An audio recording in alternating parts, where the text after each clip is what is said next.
Good morning. Okay, so what we're going to do is look at this relatively straightforward script to begin with in Grasshopper and conclude with what is potentially a leap off a very large cliff in Grasshopper. So what we'll try and do is kind of introduce the basic concepts and see how things roll out. Okay, so what this script does is we've got three curves that we've drawn in Rhino using the polyline tool, sorry. Again, I've used different viewports depending on what I'm going to be modeling. I think in this one I actually used the right viewport, okay, just as an FYI. But I'm modeling right now in perspective just to navigate. And the Grasshopper interface can be opened using this green icon on the top right of the window. And at the moment, yeah, it opens the canvas. A lot of the times it will be empty, and you can obviously file open or drag and drop a script definition, as they call it, on the canvas. So a few things to pay attention to. It is a plugin to Rhino, but it is essentially its own software as well. So whilst, yes, we are introducing you to Rhino, the early stages, this guy, you know, if you're going to learn Rhino from scratch, you may as well learn a little bit of Grasshopper from scratch as well, because they are very interlinked, but they are, as I say, can be treated as their own standalone applications at times. I have a plugin here called Bifocals, which allows this little text box to appear above all the nodes. And if I go to display, there's a few options at the top here. So I can do it to draw full names, and that's the names of these nodes inputs. And this is something we've got to be paying attention to. And we can draw icons or on or off. So we actually get the names here as well. So what I'm going to have is draw icons, because that's how we can actually navigate through the menus. You can look at the icons and see if they're married to some of the pictures you might see on the tutorials online. But I've also got bifocals as well, so we can read the full name. The reason I've actually turned these off for the full names is because it makes it a little bit more condensed, which means that we can get our scripts a little bit more organized, but it all depends on your preference. And yeah, there's a lot to learn, really. Some of the stuff's quite straightforward, and some of the stuff is a little bit more complex. So what I'm going to do here is activate all of these. So select all, just drag over them all, and then I've used the middle mouse, and I've used this radial menu pops up, and I'm going to enable all of these nodes because I had disabled them.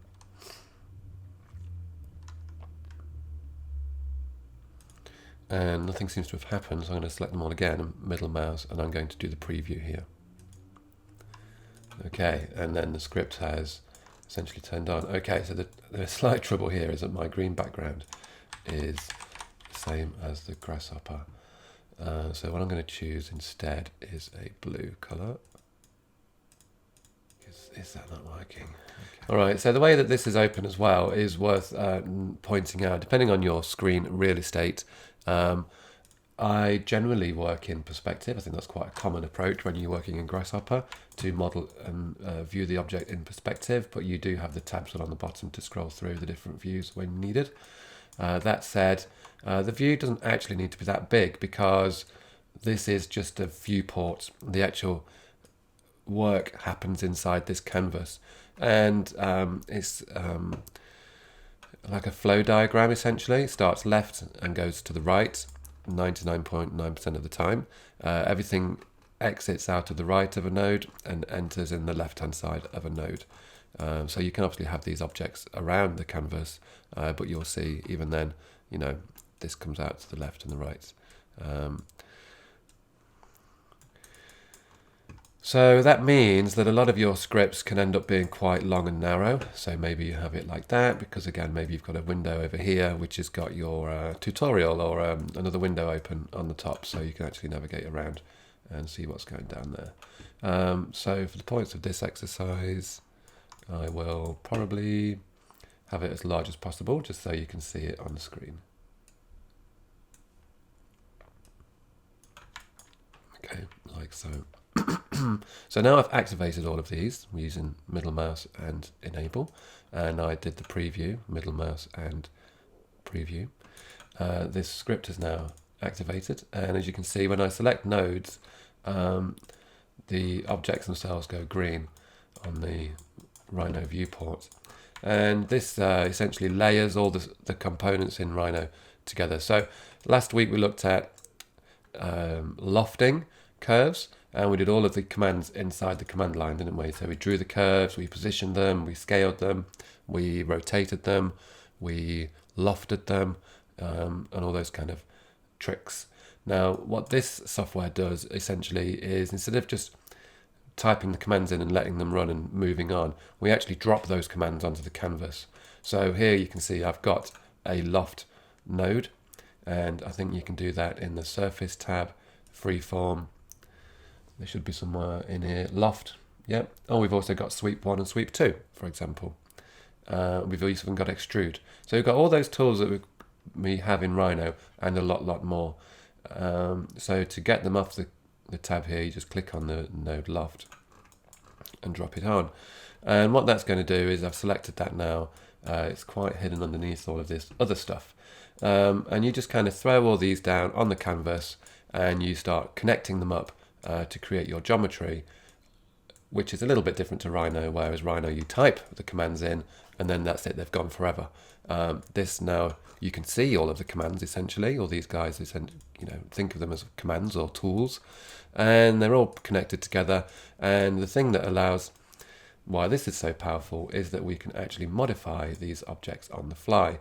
So a little bit like Revit, where you can change the wall length once you've drawn it. You can modify the heights of things after you've drawn it. This allows this kind of flexibility inside of Rhino, and then some. Okay, so this is giving you parametric options or parameters to mess about with inside Rhino, which has been proving very popular in this kind of avant-garde modeling and representation approaches.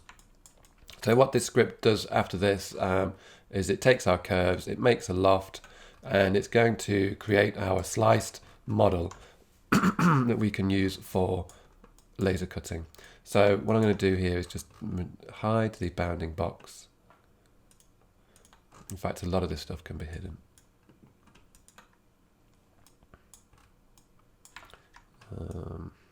Create a line for pipe.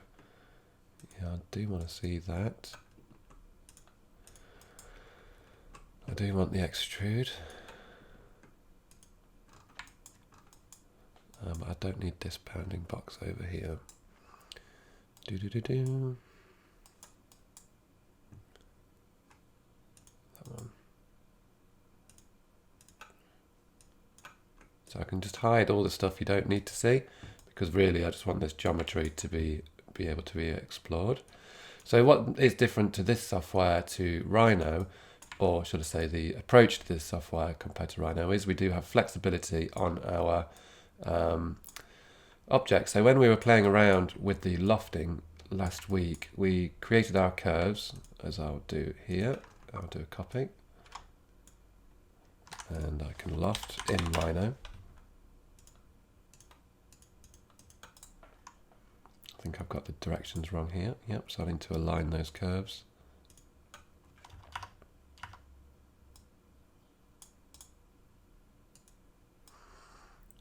It's a bit of a twist.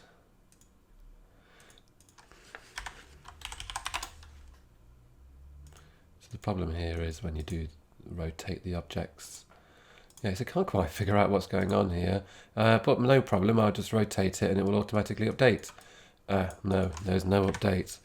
If I want to go ahead and modify these, maybe this is the rough shape you want, Still didn't do it. Delete this guy.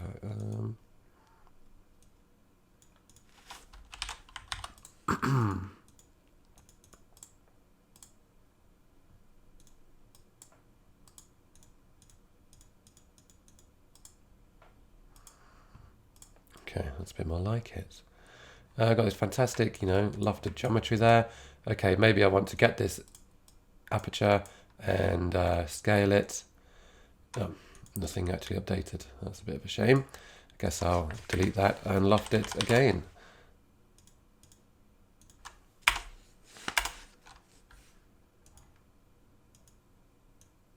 Can I move that? So it's basically where the control points start and end. So I'm going to get that twist again. So tricky object, actually, more tricky than I anticipated there. Whereas in, actually let me go back, no, not that way. Control Y is redo. Okay, so let me just work with this geometry here. I've got this loft, and I think one of the things we looked at as well last week, very briefly mind, was the contour command. And that means that I can draw I can slice the object ready to be laser cut. Okay, and again, that's all of that process of manually moving them around to get them flat so I can see them on the top view or whatever, and I can get them laser cut by the guys at Hey Create. And it's going to be a bit of a tricky mess if I then decide actually that's no longer what I want, and I want this object to be shrunk or modified. So actually I'm modifying the surface here. I'm not modifying those original curves. So I guess it's a bit of options we've got there. Can I rotate it? What happens if I rotate it? Yeah, okay, so you can play around with the surface. It's like welly boot kind of shape. However, when I make this object in Grasshopper, it adds a lot of parametric capability, as I've said. And this takes us into new territories, new domains, where we can, as you can see from this preview over here, create our ribs using a slider. So it's going to do quite a lot of computation because it's doing all of the slicing and laying flat. So I've now only got a few ribs, but I can also get them to automatically contour it and lay it on the ground plane with labels, so we can get these sent to the laser cutter. And I can also grab those profile curves and modify, and it should, in theory, update the entire script, and all of my 2D profiles are also updated accordingly. So now we are in full control of our program.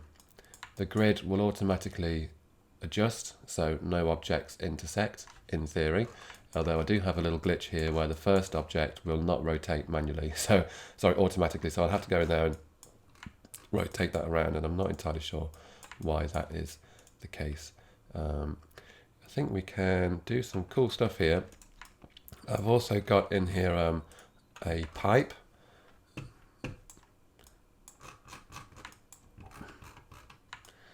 Which doesn't intersect, which means that I can run some dowels or similar through the object, and that allows me to glue them together spaced evenly apart. So let's see how this can be created.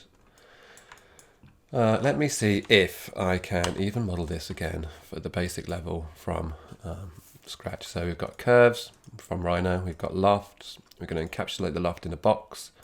We're going to take that box and deconstruct it to find the edges, and that's going to help me create the frames to slice.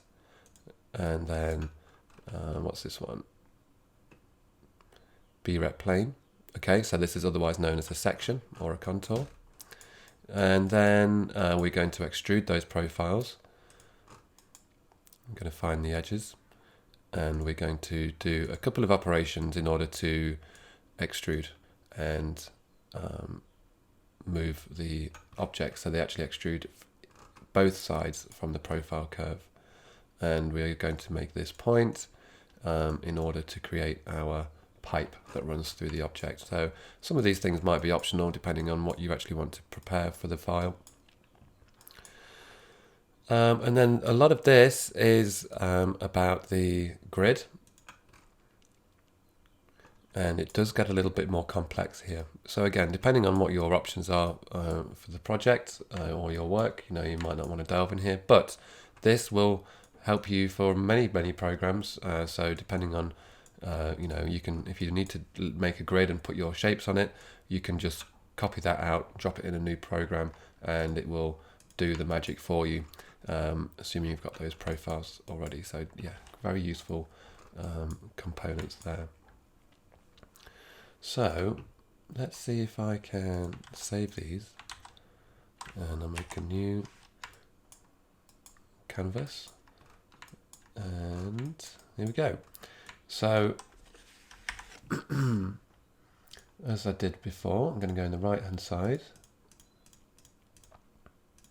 So I've got 1, 2, 3, 4, 5, 6 control points there, just as a note. I'm going to go into perspective, and I'm going to move it with the blue arrow in this case, and make a couple of copies.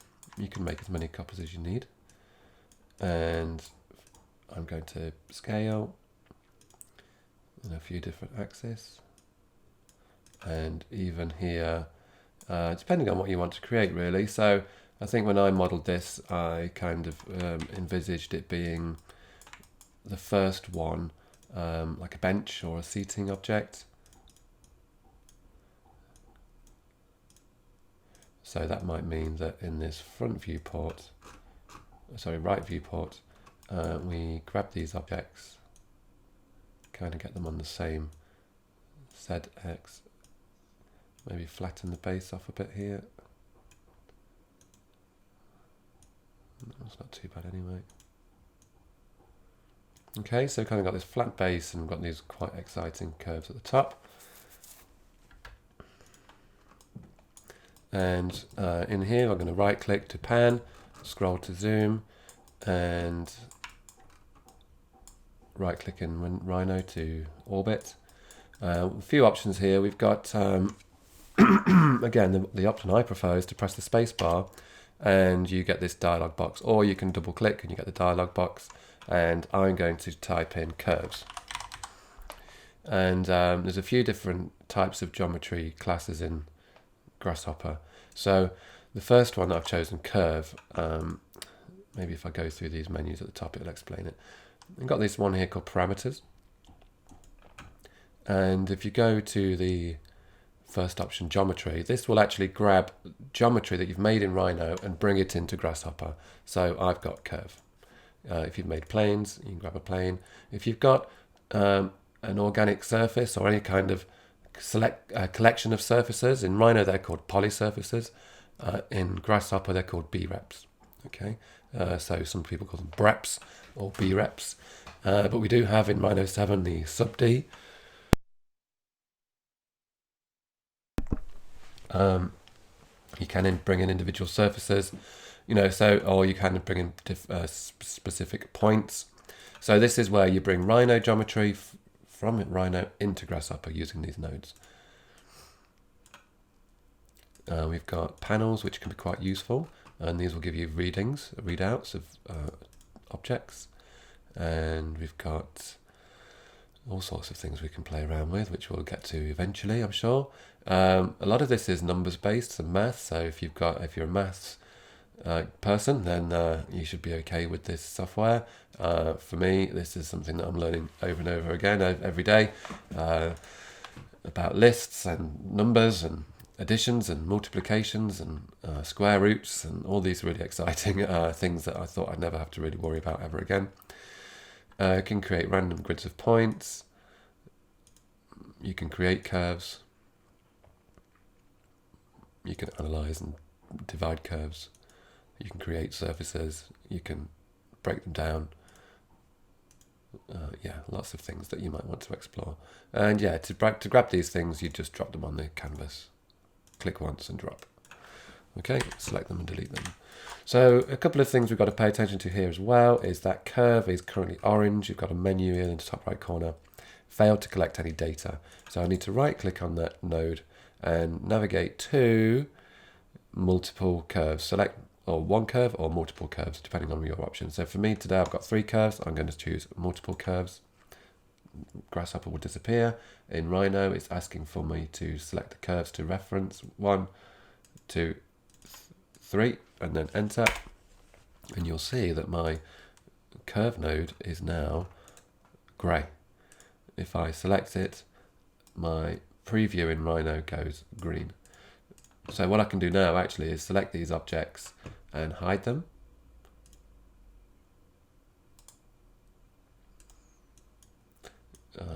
Yep, which means that now I've only really got the Rhino geometry, the Grasshopper geometry visible. So this is referencing that Rhino curve data.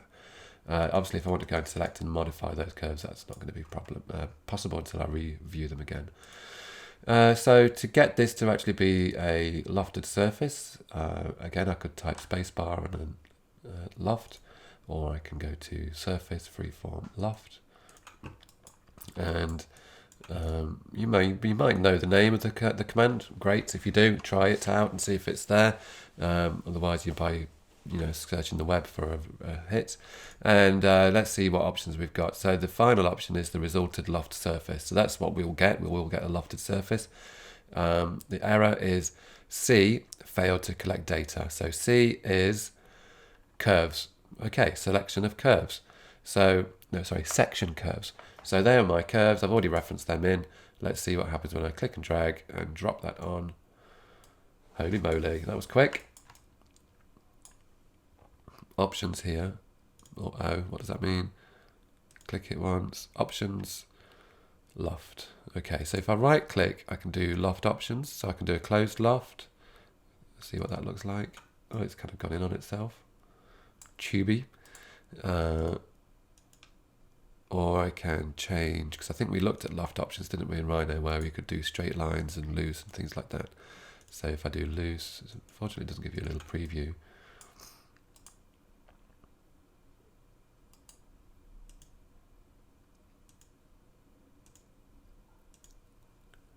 Yep, you get the message, you get the ideas, right? Oh gosh, so I'm going to go into here and do normal, just because that's the most normal, okay? So I've got my object here. If I want to modify that, I can't, so I have to reveal my hidden objects and play around with that. Ooh, didn't really grab the right axis there. There we go. So yeah, a lot of flexibility now with this object. I can change the length. We can do some stuff here. As you can see, it's not really behaving there. I need to use the gumball.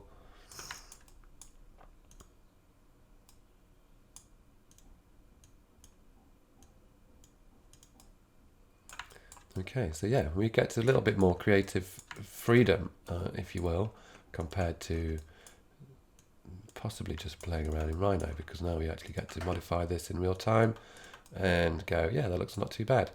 I'm sure we could even rotate that and then move it in there, get some kind of banana shape going on.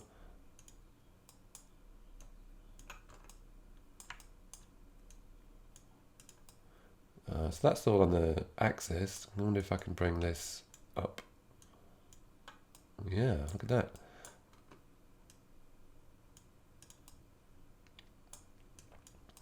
So just with 3 curves and a simple tool, you can keep an idiot happy for a few hours. Yeah, I could play around with that for quite some time, for sure. But that is not necessarily the exercise. And again, this is where some of the things that I've done in this program won't really work out, because I've put those the pipe in there in order for us to put some rods, and that won't really work with a straight dowel if our object is a little bit more organic. So maybe we can explore these things in the session or in our own time and see, maybe forego that rod and just, create loads of extrusions and glue them all together to create that cool 3D shape. Okay, so in order to actually start this process, what we're going to do now is slice this object up ready for contour. Okay, so a thing that we can use here is, I said in the previous version, I want to create a bounding box to choose a straight line, and that straight line will allow me to use that straight line as the profile axis, which allows me to slice this model through.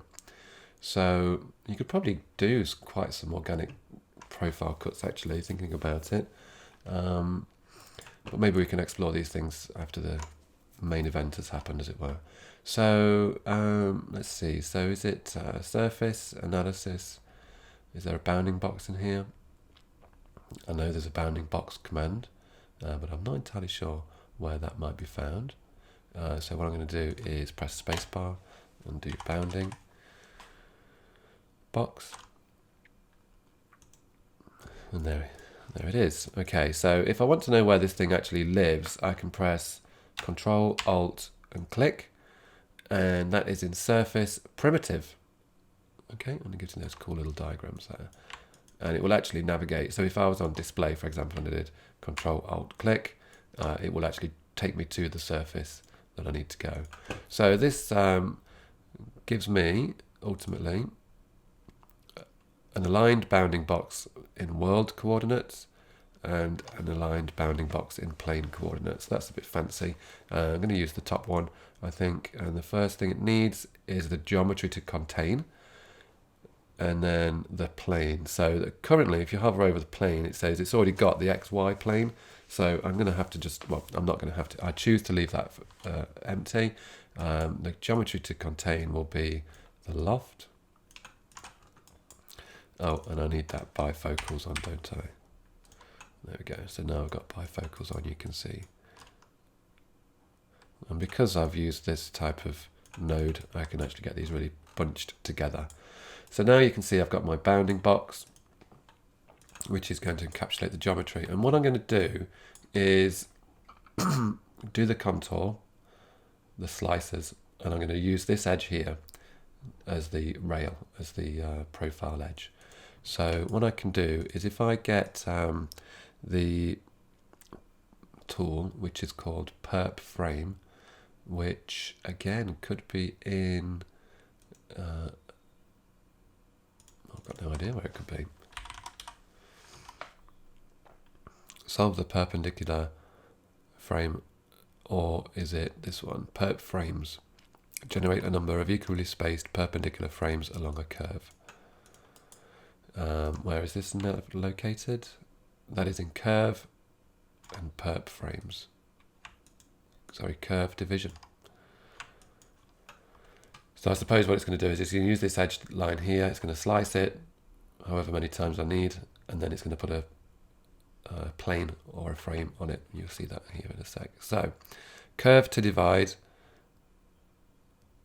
count number of segments. So let me do a quick demo. I'll drop a curve in there. I'll copy that. So if I want to copy these things, I can just Control C, Control V, and I can right click, set one curve, and because the object was already selected in Rhino, it automatically selected it for me. Or if you want to copy, you can drag and then tap the Alt key, just like we do in Rhino, and you'll make another duplicate. So let me just do a little demo here. So curve to perp frame, fantastic, it's gone grey. And the number, we can create something called a slider, number slider, and that number slider goes, as you can see, from 0 all the way to number 1 with 3 decimal places.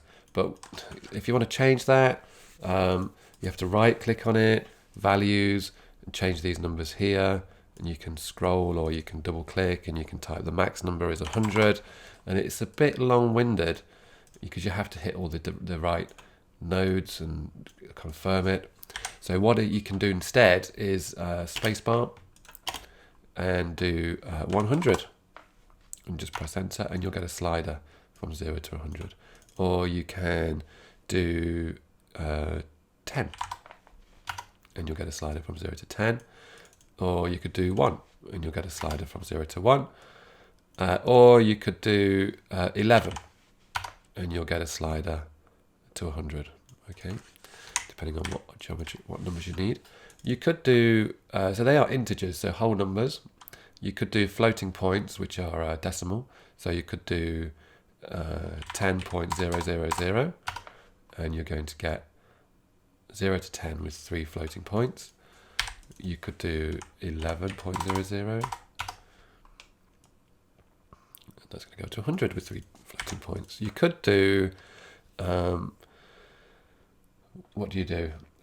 Negative 5.00 with this arrow thing, negative arrow, which is, you know, shift comma, to 5.00 and press enter, and you're going to get a slider that starts at -5 and goes all the way up to +5, and that can be really useful. So for me, however, I'm going to choose, I'm probably going to want like 20 slices, perhaps, maybe 30, so I'll choose 25. Let's see what this looks like, and you can see I've now got my divided curve with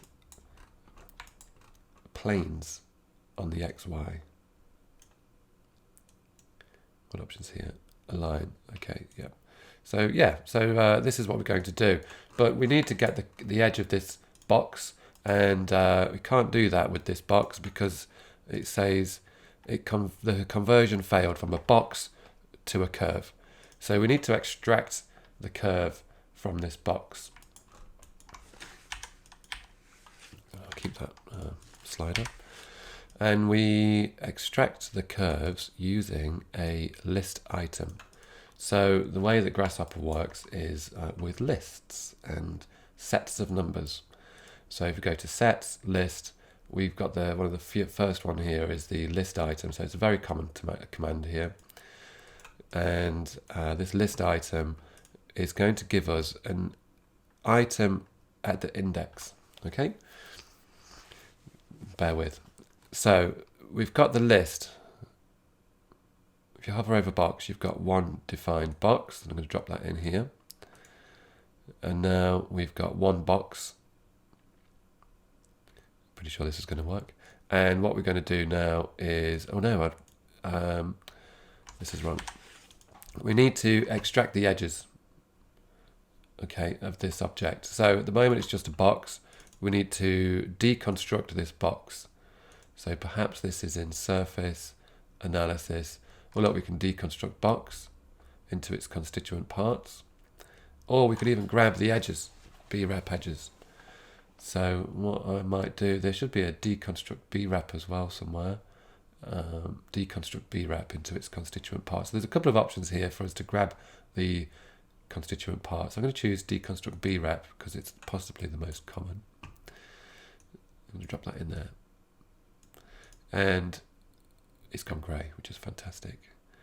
Faces, edges, vertices. Okay, so a face is the side, the face. We've got how many? 6 faces. Edges, we've got 1, 2, 3, 4, 5, 6, 7, 8, 9, 10, 11, 12 edges. Fantastic. If you hover over it, it should say 12 edges. And vertices, they're the corner points. So now we can actually use those to extract objects and modify it even more should we need to. So I'm going to go back to the list item. And I'm going to drop in the edges into the list.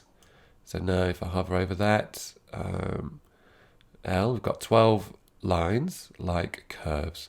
So what I can do now is grab another slider with 12, drop it in the index. If I select this list item node, we should see, as I navigate through 1 to 12, the different edges illuminate green. Okay, so this can be quite useful if you want to choose a specific edge. So line 0 is actually that one at the end there. It's quite difficult to see the green on the blue and the red. 2 is the short edge at the bottom. So 1 is the short edge and 3 is this edge. So I use this edge just because it's kind of closest to me in this viewport. Hopefully you can see that green edge. So this might be useful where we actually go in there, select these objects, middle mouse, hide, and we've got this selected. Let me go around, and you can see that that's selecting all those different edges. So now I should be able to drop in this curve into here. Nice. Okay, so now I've got my slices based on that edge. And what I need to do now is actually do the slice. So that's the frames. So that was Perp Frame. And I've got to try and remember where the command is for the contour style command. And I believe that is called a brep plane. I've written a note there because I've forgotten what it is. Brep plane. So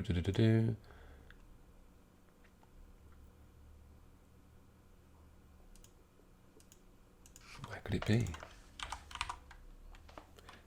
Brep plane. Solve intersection events for a brep in a plane, otherwise known as a section. Fantastic. So again, I'll do Control and the Shift. So that's intersect. That makes sense, doesn't it? So we're just looking for objects to intersect, and it's in the mathematical. So we can choose intersect a plane of a surface. We can do contour. I guess that's quite an old one now. Well, there's got a few options there for contours. And what does this want? This is going to give us base brep, which I think is the object, and the section plane. So the base brep is going to be the loft, because that's the object we want to slice. And the plane are going to be all of these frames that we've just created, 25 locally. So you see here we've got a discrepancy now between, I chose 24, but there are 25 frames. So anyone who's a whiz at maths will probably know, or computer programming, what that means. But basically, computers start counting at 0. So they go 0, 1, 2, 3, 4. Now, if you've got 0, 1, 2, 3, 4, that gives you 5 objects. So it can be a bit tricky remembering that. And that does come into play later. We actually have to do a subtraction, -1. Later on. So you can see we've now got sections of our 3D shape based on the amount of planes that we've created. And if I can actually drag this thing, surprisingly unresponsive for a relatively straightforward command.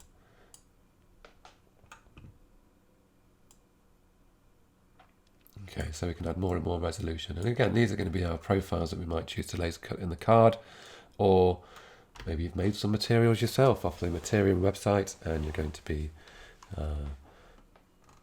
slicing these with a printout. And yeah, the benefit of this again is that I can go in here with that base geometry, I can select it, move it on the plane, and it should auto-update. Look at that, we don't have to do any repeat commands or anything like that. We don't have to delete the original curves, they're always going to be there. And what that means for us, I'm just going to hide these. And we actually get a bit of creative expression in the software. And what I'm going to do here as well is put that pipe through, because I think it can be quite useful to know where your objects are supposed to be when you're gluing them together, or evenly distributed, even if these things are going to be so dense that you're going to be sticking one to the other, to the other, to the other. It does make life a bit easier when you do have that kind of rod going through. But depending on the geometry, that may or may not really work out. Other than that, though, if I actually want to save this series of curves, I can do the middle mouse on the brep, and do bake, which is this fried egg tool. And the fried egg will bake those curves. I've got to be careful I don't choose the profile curves.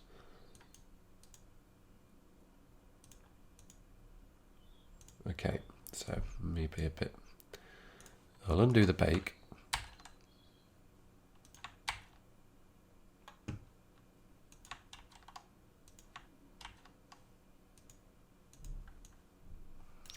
don't think I can undo the bake at this point.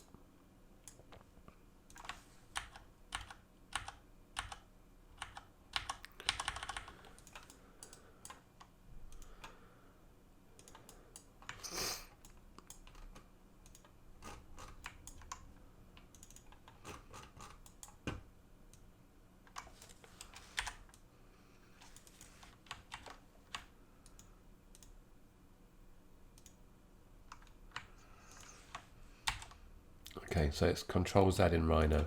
I'm actually going to select those 3 curves and hide them, and then I'm going to do the bake. If I do right click bake on the actual node instead of the middle mouse, you can do group here, yes, which might make it a little bit easier to grab. So yeah, so we've actually got Rhino data now. So that's the only way we can actually get these objects out from Grasshopper. And the same with that loft. I've obviously hidden it now, but I could do a bake here, and that will turn the Grasshopper geometry into Rhino geometry. So if I was happy with that, you know, we can play around with this. And those curves, yeah, no, look fantastic. So you could use that as a cool background for your posters or something, or explore how that's going to look. Play around with some free data. So I've got my B-rep there. Yeah, let's put this pipe through. So again, in Rhino, I would just choose the line length, and I can use the command here called pipe, and I give it a radius or a diameter. So let's choose diameter, and I know that I've got some wooden dowel here that is 5 mil. Okay, and I've now got my pipe. So basically this guy is ginormous. It's probably a little bit too big for a scale model. Yeah, and that's how you do it. So now though, if I want to go and select that curve and scale that curve, you'll notice the pipe doesn't go with it. If I move the curve endpoint, the pipe doesn't go with it. So if I do a similar thing here, I can put pipe into Grasshopper. Yep, I do have a pipe command. It will result in a pipe, and it needs a curve and a radius, and whether or not it's going to have a cap, which is a solid pipe. Okay, so it's turning like a tube into a rod in that case.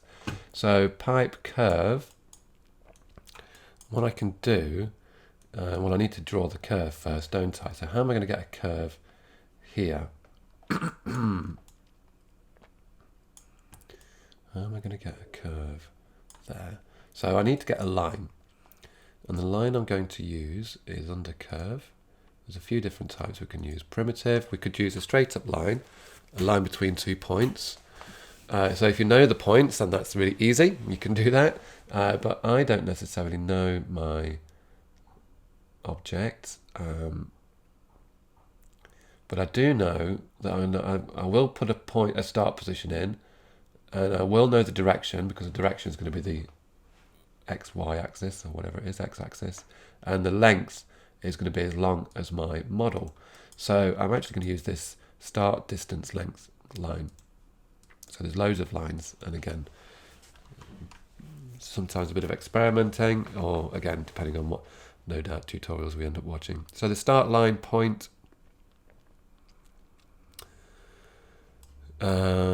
start line point. So I've got to drop a point on this model. So I'm going to go into the right viewport.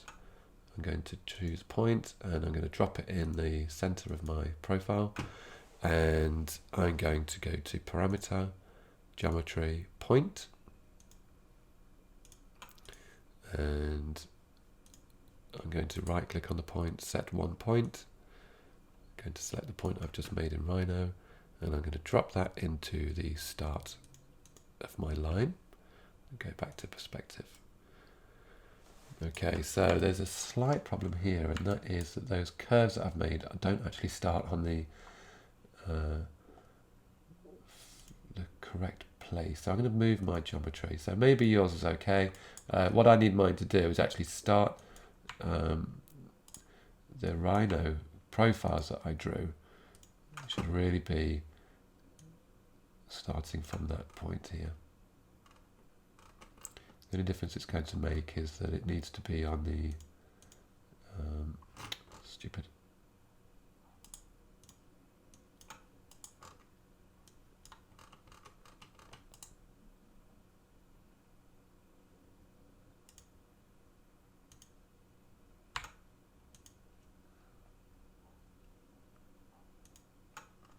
Okay, so for all intents and purposes, it looks exactly the same in the right viewport. However, in the top viewport, the most left-hand curve starts exactly on that green line, which is on the grid, 0, 0, 0. So we'll make sure we fix that. We'll start that object in the beginning. So here's my point, 0, 0. And so it's going to start there. The direction line is going to be the same as my bounding box. So it's going to be this direction. And I've already extracted that curve, haven't I? I extracted it here. No, not you. Okay, so I've extracted that there.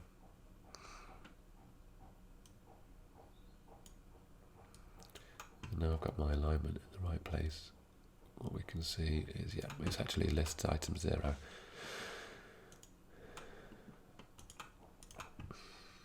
Okay, anyway, regardless of what list item it is, the direction, I'm going to drag it from the I, and I'm going to drag that into the D for direction. And the length is also going to be defined by the length of my object. So if I was to reveal this shape and move this object here, I'm only going to make that line length and pipe as long as my object needs to be, or as long or as short. So what that means for me is that the length is going to be based on this length. So I can turn that edge, I've got to find its length. Let's see, I've got a length line here. Can I drop a curve in there? Fantastic. And that brings out a number which I can drop into there. Nice. And you can see now I've made my line. If I dropped it straight in, what happens? Oh, it works as well. So it already knows the length line. It already does that data conversion for me. So I've got the direction and the length in that node. The point is the start. I wonder if I could get quite clever actually and maybe get that to always start in the middle, or maybe not, because I'm going to do a mirror now. So at the moment, let's see, let's make this pipe line to curve, radius, the model's quite big, radius of 10. There we go. So we can play around with this. So 20mm rod, that's a pretty hefty rod. If I'm realistic about it, I might need that rod to be 2.5 or 3, depending on what it is. So make sure you guys know what materials are available to you before you start. And it might mean that I've got to scale this down a bit.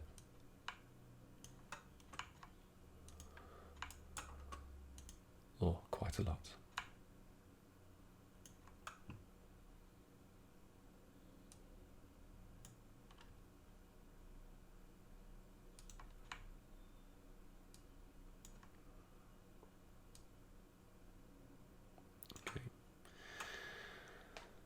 So hopefully in this right viewport, my point that I've made for my line is going to be here. And what I want to do is actually create a mirror plane, which is conveniently on this green line here, and have it so no matter where I move this point around, I will always get the mirror of it on this plane. So I don't really need to worry about it too much. So obviously 1 is fine, but you're going to be able to twist those shapes around that axis, unless you've got a square rod, obviously. So let's do two of these guys. So the other thing I can do now is a mirror. We have mirror in Rhino, CAD, Revit, all of it. I'm going to choose mirror here. And this, let's see where he normally lives, is in transform, Euclidean Mirror. So the geometry that I want to mirror is going to be, let's see, what do I want to mirror? Do I want to mirror the pipe, or do I want to mirror the point? That's an option that we've got to play around with. The plane, we need to make sure we've got the right plane. So at the moment, the plane is set to YZ, which might work. Let's see. So I want to mirror the pipe, right? And I want to mirror it around, well, maybe I want to choose the mirror plane as well. So let me drop another point in. Let's do it so it mirrors around that point. So it's going to appear over here somewhere. So I can do a point and right click, set 1 point. Okay, and let's see what happens there. Okay, so at the moment the mirror plane is incorrect. I actually need the mirror plane to be this guy here, which normally means that I've got to play around because I don't really know which one it is straight away, which is fine. So we've got all these different types of planes. Are they in vector? Yeah, so we've got all these here. So vector plane, we've got X, Y, Y, Z, X, Z. So this is the Z-axis. Well, it appears to be the Y-axis in this one, doesn't it? So let's try YZ.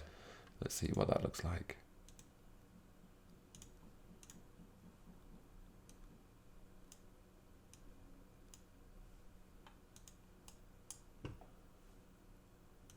No, because that's going to mirror it. I need it to be flat that way. Yep, so that's mirrored it on its short edge. So YZ didn't work. XZ. Yes. Okay, so let me get rid of that guy. So you can see here that I've got this plane and it's mirrored along that plane now. So if I actually grab this point, can I move it around? Yeah. Okay, so if I go to the front right view again, I should be able to move that here. Yeah, and that's now going to do an equal mirror around there. Very cool.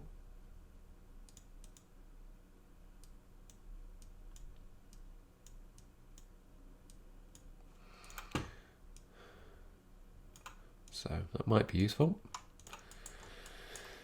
And then what do I do? If I go back into perspective, hopefully I've got 2 pipes. Yep, looking good. This looks really long. Let's bring that down a bit. Again, you can obviously draw in your rough geometries for your site, and then you can be drawing to scale, most likely model scale. You could do 1-to-1. There's no real difference really, apart from these pipes, because these are for the model making perhaps, or again, maybe they're structural, maybe they're part of your geometry for your actual intervention, so maybe they are appropriate at 1-to-1 as well. So just have a think about what output this work is going to be used for. Okay, so now what I need to do is grab the edge of all of these profiles, including this slice. So I actually need to include this pipe now to the slice. So what I can do is drag those 2 along, and now I've got this mirror and the pipe. I wonder if instead of having the pipe mirrored, I could just mirror the line, and then I'd have a pipe with two lines in it. So let's go back a bit. It's essentially the same thing, just a slightly different ordering. So instead of having the pipe mirrored, I could have the line mirrored, and then I could put that geometry in there with a shift. Yeah, that works. And I can drop this pipe now into the perp frame. So I'm going to drag and do a shift, click. So up here I should have 2 points. Failed from B-rep to curve. Oh, okay, because that's looking for the curve, isn't it? Yeah, silly. So this is needs to go into the slice.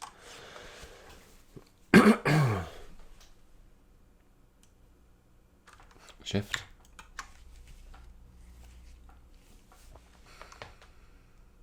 Okay, so let's bring him back. Let's drop this down a bit. So now we've got this thing here is called a fancy wire, and fancy wires indicate I've actually got more than one geometry coming out of it. So I've got two pipes, so it's putting out a fancy wire. And I don't need to see it anymore, so I'm going to turn the preview off. I don't need to see the line anymore, turn the preview off. Don't need to see the mirror, and I certainly don't need to see the plane. I don't really need to see those points, but they are in Rhino. The points might be useful later, so I can move that around, because if I do start playing around with the geometry, then that's something that will need to be moved as well. Okay, cool. So I've got my frames, I've got the profile, and I've got the little guy on the inside there. What I'm going to do now is a boundary surface, I think it's called.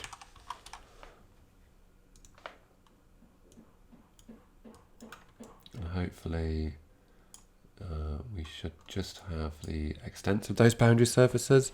It doesn't seem to be wanting to do that.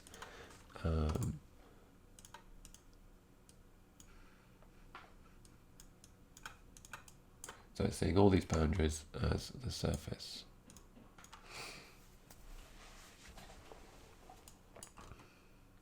Let's see what the other script did for me.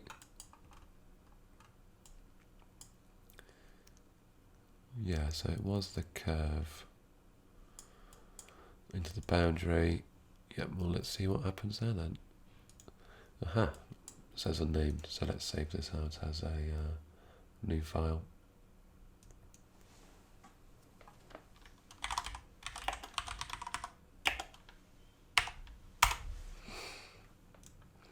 So this one here was the plane, and this here is the surface. If I do a quick bake here and do OK, then what we're going to get is the boundary surface of this and that. Okay, what we actually need here is it needs to be cut out. It needs to see it all as one boundary. Undo. And the way that we can do that, I believe, is to flatten it. So it takes all of these geometries that have gone in and treats them all as one shape. So now I've got 177 values. If I do a bake on this one now. Yes, okay. So beforehand, it was seeing them as three shapes, the main profile and these two holes. And it was closing all of them. It was giving all of them a surface. But I don't want that. I want to see it all as one planar object. So that seems to have worked quite nicely.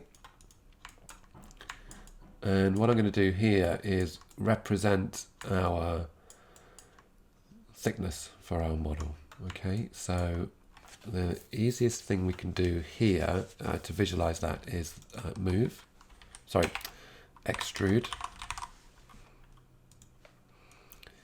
And it's looking for a profile or surface and a direction.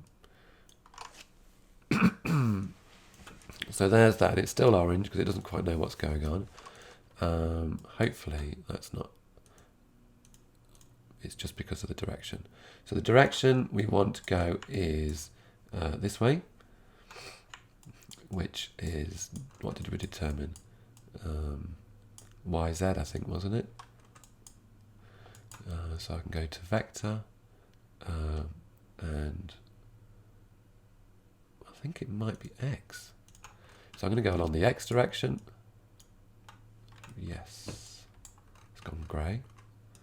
My objects have now got a thickness, and the distance currently is 1. So now, thinking about the materials I might want to use, let's say I've got grey board or acrylic or MDF or plywood. Plywood can go up to like 6mm, could look quite nice, be quite chunky. Maybe 3mm would be a bit more appropriate.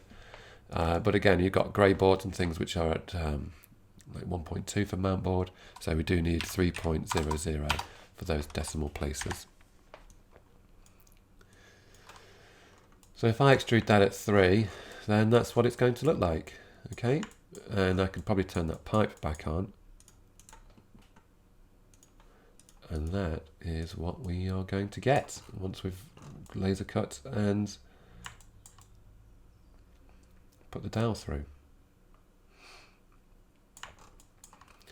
So I'll keep that pipe on now as a visualization. Again, or we could go in and we could change that down to 1.5 for a bit of grey board or something like that. Now, there is a slight problem, which, as you can see, when we extrude this, they're actually extruding from the surface outwards. Depending on the object, at the end, it doesn't really matter. That it might not matter, or it might be quite significant. So I'm going to err on the side of caution, and what I'm going to recommend is we actually extrude it from the actual surface and extrude it both sides. So if I want it 3mm, or let's do 6. So instead of it being 6 positive, I actually want it 3 positive and 3 negative. So it's in total 6, but from the center.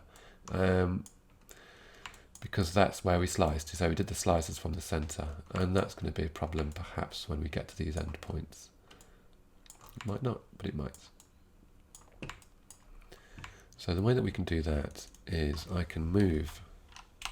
This is what gets a little bit tricky already. I can move that boundary surface in this axis.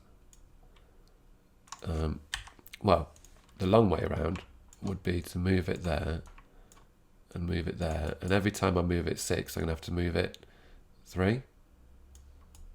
So if I click on this move, you'll see that I've got the boundary surface original, and I've got the moved surface, and then I'd probably have to do an extrude 3, and it's quite a long-winded way of doing that. So what I think we can do is use the same axis and number and drop it into move, but we can divide this number by 2. So this is where we get a bit mathematical. So I can do a few ways to do that. I can do, let's see if we've got maths, operators, division, and I can put number 2 in there, and I want to divide that number by 2, 3.1. Fantastic. And I can put that in there. Why don't you like that? Oh, because it needs axis. Yep, so that's another long way around doing that. Or I could probably be even simpler than that and use the expression on the move command. So if I right click on the T for motion translation vector, I can do expression, and I can do X divided by 2. And that has done exactly the same thing as all of this. But you have to use X divided by 2. So now if I want to extrude this,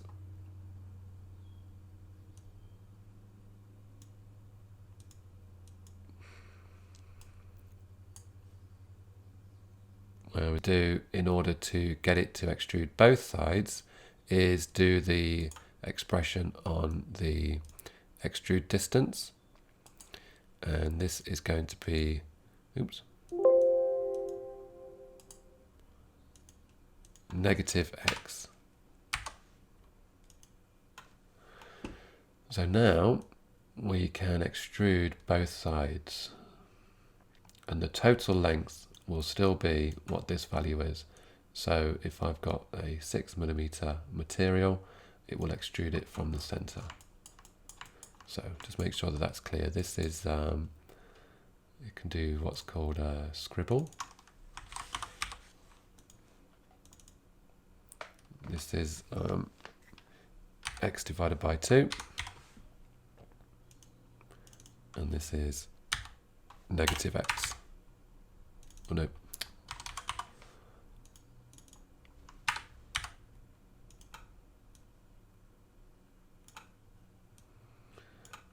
Okay.